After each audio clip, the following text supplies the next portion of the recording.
आत्ता आपण पाहणार आहोत स्टॅबिलायझर कसा रिपेअरिंग करायचा आहे. हा स्टॅबिलायझर V-गार्डचा आहे. याला इनपुट येतं परंतु आउटपुट येत नाही आहे.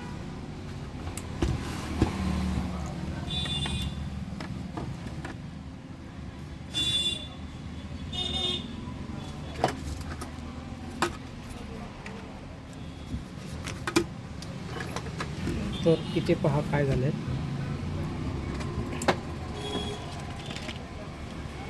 हा पॉईंट स्पार्क पडून लूज झालेला आहे.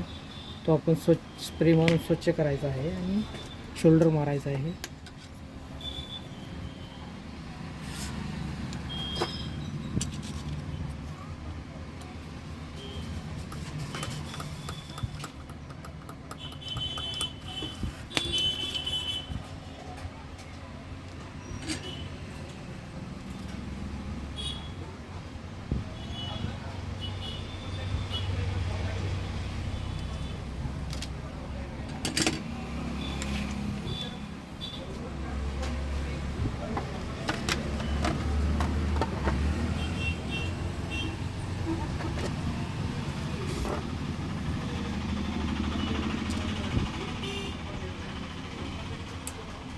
आपला V-गार्ड स्टॅबिलायझर चालू झालेला आहे. आउटपुट आलेला आहे.